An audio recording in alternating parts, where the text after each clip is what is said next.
everybody to the session on mapping and digital project presentations.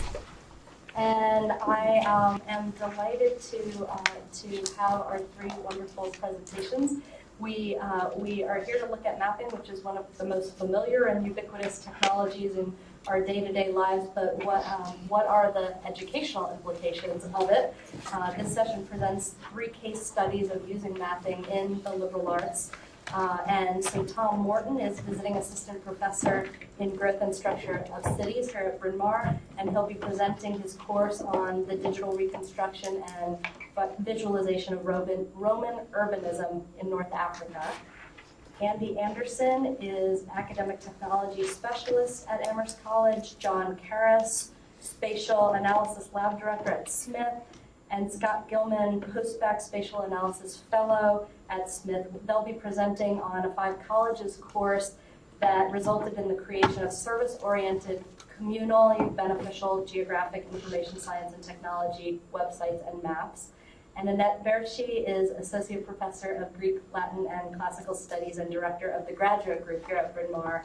And she will be discussing her work with students in creating an Omeka exhibition about food in the ancient world. So Tom will kick us off, and what we'll do is after each presentation we'll take 1 or 2 kind of burning questions, and then we'll leave the full discussion session for the end so that we can look for synergies among the presentations.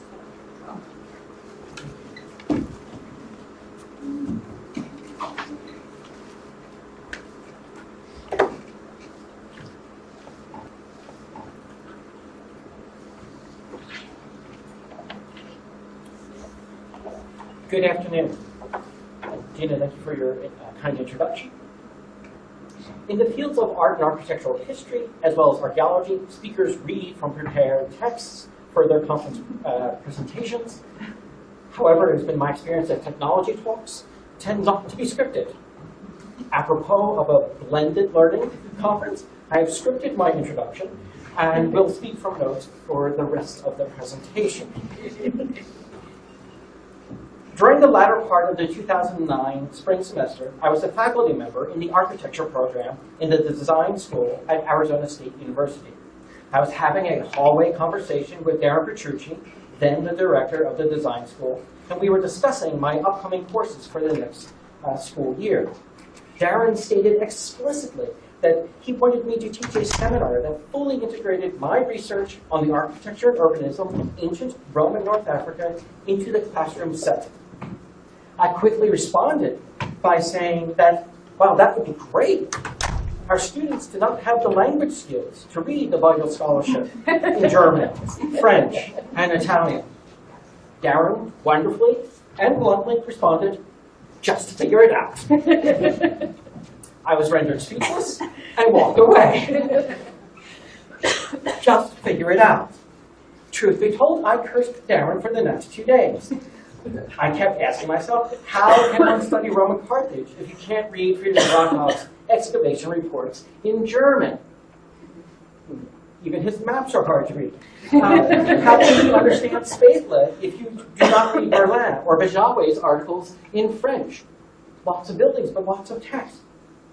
How can we study Lepkus Magna if you do not read De Vitz's essays in Italian?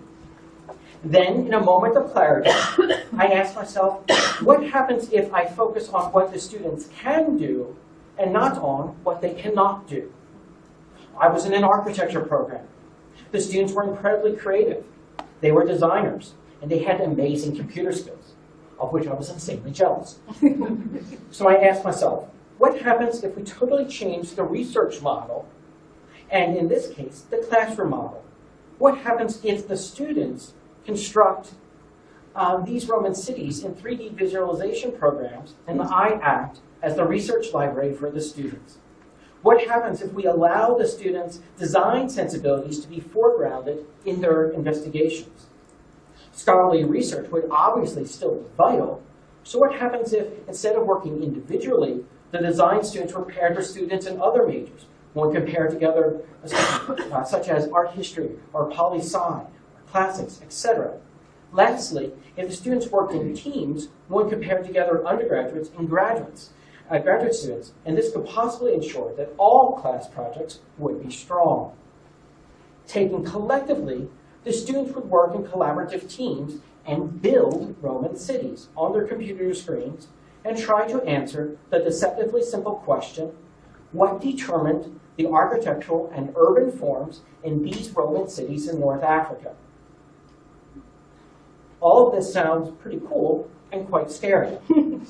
For starters, I am lucky if I can spell the names of the 3D visualization software packages, let alone use them.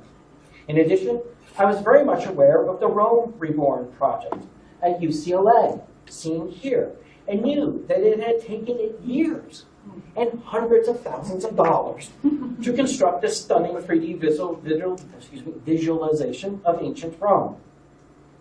I would have 15 weeks during the semester with the students and no money. With equal parts of boldness and hubris, I created a course entitled Digital Rome, and initially taught it during the spring 2010 term. This presentation will address the creation of this course and the teaching of this course across 3 different academic institutions. 1 large public university, Arizona State, and 2 small private liberal arts colleges, Swarthmore College and Bryn Mawr College. What I hope becomes clear is that one institution, or even one type of institution, is not necessarily better than another. Rather, the success of this course is dependent upon 3 things. Creatively leveraging the strengths of an institution, maximizing the students' diverse talents, abilities, and skill sets, and luck. In addition, I will also demonstrate how this course, Digital Rome, has profoundly impacted my scholarship. The structure of the remaining part of the talk will give you a brief overview of ancient Rome in North Africa, talk about how I used digital models, and then go through a series of case studies from the student work at Arizona State, then on Swarthmore, and then finally here at Bryn Mawr, and then I will make some concluding remarks. So first things first, the Roman Empire. What you see in orange was the greatest extent of the Roman Empire. Roman Empire was in existence for approximately 500 years, approximately 2,000 years ago. And if you were to put a modern map over this, parts of 35 modern countries were once part of the Roman Empire. Cultural diversity has been around for millennia, and it's great to actually engage students with that when dealing with ancient Rome.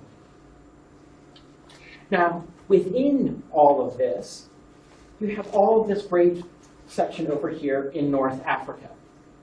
North Africa had approximately 675 Roman municipal entities that are known through archaeology, epigraphy, as well as ancient texts. Think about it, 675. That's a lot. There's absolutely no way we can address all of that. We obviously will only look at case studies. And for me, it's part of a larger theme, looking at what I call the individuality within regularity. I came up with this phrase while initially looking at condominium complexes in the greater Phoenix area, but I was like, it works for Roman too, Roman material too. And I would also say, with this map, we also put in the modern countries. Let's not forget the current political situation in North Africa. Okay? Some people, casually ask, will you do a study abroad trip? And I'm like, no. Not where I work. Yeah. And this was very much, this point was driven home earlier this term, because if you recall back in mid-February, there was this report of the US struck an ISIS compound near Sabratha. I had a team of students working on the ancient city of Sabratha this past term. And so, we talked in class, like, yeah, what you're doing, with these reconstructions, it's pretty important because it's going well beyond just a classroom setting. This is actually helping us think about stuff that could be lost. And I would also say, is due to the fact that there are 675 cities, we could ask a larger question, how do we teach innovative architecture and urbanism in this creative part? One of the ways to think about doing that is to use a series of case studies, and I'll also allow students to, instead of going across, to go deep, and to choose a city and spend the entire semester working on it. Okay, and that's what I decided to do. Now, it's also important, before we get too far into this, to also talk about what this is not. Assassin's Creed, yes. I gave an invited paper at the American Academy in Rome a couple of years ago. 3 out of the 4 speakers are offering digital reconstructions. Mine were black and white and gray. This other scholar, primarily black and white as well. And then the third scholar, full of color. And he's like, we have to address all the students who are using video games. And I said, but our scholarship might have a different audience. And so, yes, the Pantheon looks great in Assassin's Creed, but that's maybe we have a different audience. And so how we visually represent something could be different. If we have different goals, our visual representations could be quite different. And so what do we do? And I would say if you only take away one image from my entire presentation, let it be this one. For us, when we create digital images, we do this principally in the program called SketchUp, although students can use other computer programs if they wish. When I was teaching at Arizona State, I had students do things in AutoCAD as well as in Revit. But we use the historical sources, we use the archaeological data, the comparative data, and creative thinking to create the digital images. Now notice, it's not archaeological data plus historical sources plus comparative data plus creative thinking equals the digital image. The arrows go both ways. Once we have the digital model, it then forces us to ask better questions of the archaeological material, the textual material, the comparative material. And so the actual digital models are, if you will, a research tool. They're part of that research process. Creating the images, in essence, it's not the end game. Now, I've taught this across 3 institutions, and I just wish to acknowledge the students. Take them all in. They get a ton of credit. The ones with the asterisk, those students also served as research assistants after the course. This entire column right here, these were students this past term when I taught the course here at Bryn Mawr. So I had 14 students, easily the largest number of students in a course whenever I taught it, and we'll get to some of the work later on.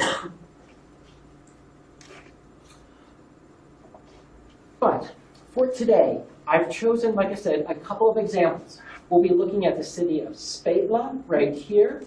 We'll be looking at Sabratha. We'll be also looking at Lepkis. If we have time, I will also bring in Carthage to show how this has also impacted my own work.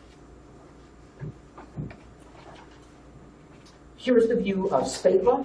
You might say, great, so much is standing. Why do we need a digital model? Well, number one, these are reconstructed buildings, and we can't assume that they're correct. And number two, there's a lot of stuff that's missing. And in the process of students after they, they sign up for the class, I mentioned that this is a collaborative project. I need them to fill out a skills sheet. Let me know what your language skills are. Let me know what your computer skills are. What are your thinking skills? What other things do I need to know about you? Like somebody says, I'm a perfectionist. Somebody might say, I'm a take charge type of person. These are great things to know, and they will have a profound impact on who I'll actually put together, because I'm the person who actually forms the teams, not the students. And it also enables me to put together maybe a sophomore with a senior, or when I was at Arizona State, an undergrad with a grad. Once the students, I then give the students a list of cities. I show them a series of images of the cities they choose. And then I also give them a 30-page bibliography and say, start. And I say there's plenty more out there. And so they will start their work. And then they start, and during the length of the semester, they will create 3 presentations. 1 usually right before spring break, okay? And then 2 in the second half of the semester. This gives them time to, in essence, learn. When I was at Arizona State, I was based in an architecture program. The students had computer skills, so I didn't have to even think about teaching computer skills. And if they're working as teams, then the different teams, different teammates could bring together their different talents.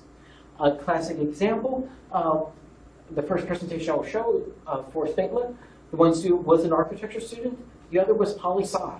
When I asked about computer skills, he said, Microsoft Word on a good day. I could relate. But he had an outstanding understanding of history. Okay? And so it was a wonderful pairing. That student also really got into the research, and he asked the fabulous question. How do you draw baby? If we're doing digital reconstructions, well, we're almost making the assumption that the evidence is there, we can put the buildings up. What happens when the evidence isn't there? What happens when different scholars have different interpretations? What do you do? How do you represent the material? And these are questions that the students grappled with. And so when Alex and Justin were working on Spatela, they were very interested in the relation of those 3 temples. They put them all together, but then in relation to this arch. All these lines, well, part of what they were trying to show is the actual honorific arch is off-center in relation to the actual temples themselves. Exclamation point, question mark, why? And so they went about trying to figure that out. And so here you can actually see how they're trying to use the graphics, as well as make something stand without actually using text. And so you have students really working, trying to figure out how they can actually show all of this. Looking at, Hadrian's Baths, which is in Lacus. I was in Arizona State. Students are interested in the climate. So this group with Jasmine and they were actually looking at the orientation of buildings in antiquity to see if that actually impacted, well, it's on this angle such that these rooms, which had hot water and hot air, they're actually oriented to the south. Yep, and it's right there on the buildings. And so they create their digital models trying to show this. When I moved to Swarthmore, I was immediately informed about these grants. There is what was called a SPEED grant for educational exploration and development. And I was like, great, let me do this. And so I applied for it, and I got it. I was also informed of a TRICO Digital Humanities grant. I applied for it and got it as well. The interesting thing was, here was a course that received lots of financial support, tech support, human support, and we only had 3 students in the class. And one was a Bryn Mawr student at Sion. And so when the students worked on it, the support enabled us to actually have the models, digital models in advance for the students, such that they could simply put their buildings in, knowing that they would not have the digital skills. As such, it was like, okay, we can put in these larger projects. Sion wanted to work with this zone to say, here's sea level, the forum, it's 55 meters higher. How do you get there? And so here's trying to answer a very straightforward question. How do you get from point A to point B? But it's not simple.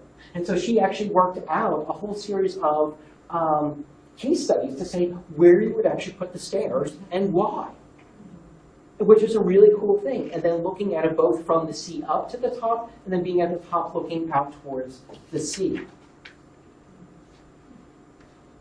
And so it was an interesting experience teaching it at Swarthmore, but like I said, it was only with 3 students. And so it was very hard to step back and do an assessment of it. Then I got a position here at Bryn Mawr in the Growth and Structure of Cities Department, which you might imagine is somewhat ideal for a course like this.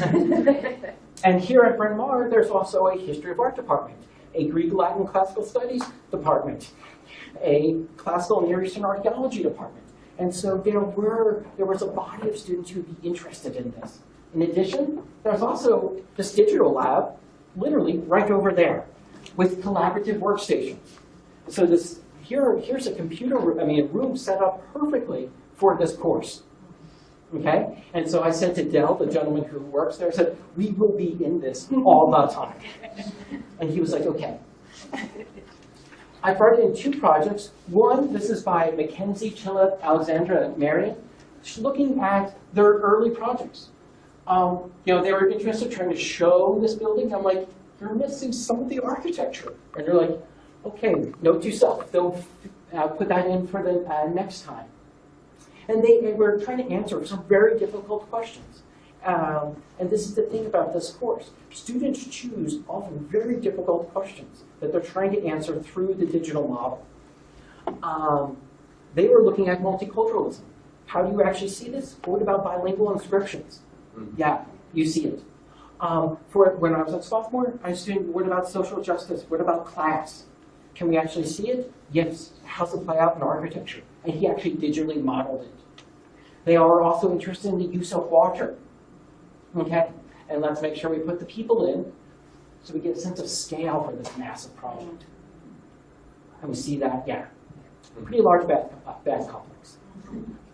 Their classmates were also quite interested in the later stages. And so here, the presentation 3, they did the actual Severan phase of the city. Details here. The classmates also worked on Sabratha. And you can see Haverford College and Bryn Mawr. The city's major is by college. And so nearly half the students came from Haverford. And they were like, yes, we have a rivalry between Sabratha and Lefkas. It takes 39 hours to walk, but yeah, it's there. And this is what they start, this is the part of their model. And so this is the beauty of this. This is all being done in like 14 weeks. And for many of the students, they've never touched this computer program before.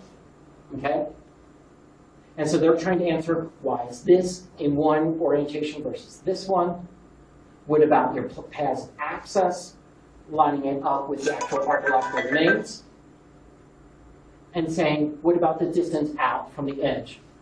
Saying, if you are approaching from a rival city, and you stand, for this image, 854 meters away, you can see the towering theater, which is the largest in all of North Africa, and even the temples off in a distance. It is about show, and you have it right there. My time is up. I will happily answer questions later on, or right now, or even later on, about the students actually doing this, as well as how this really has impacted my own scholarship. Let's do one burning question now, and then we'll have time at the end. All perfectly good. Oh, What was the actual modeling software that you used? SketchUp. SketchUp. Yeah. And it's a free software for students. If you actually need it for computer labs, it's like $15 at a computer station, which is, in relation to a textbook, quite cheap. Yes? To assess the work. Assess the work is, number one, I would say depth of ideas. And I would say, if you think about if I have students writing papers, what's the depth of what's the great phrase, multiplicity of depth that you're looking for in a paper. Can I talk about the depth of ideas? Can I see a sense of it, the depth of ideas and their investigation? Yes. I also, while they're also doing presentations, we're also having regular in-class conversations. And so the actual participation in class, are they moving conversation forward? Okay? And then also, this was 14 students. As the semester went forward, the students were realizing how interconnected all their cities were. And saying, so your Severan Arch is like this, but my Severan Arch is like this. And I can hypothesize why mine is looking like this versus what you have over there. And we haven't even started to talk about topography, And so they would go off in different directions. And so, yeah. All right, thank you.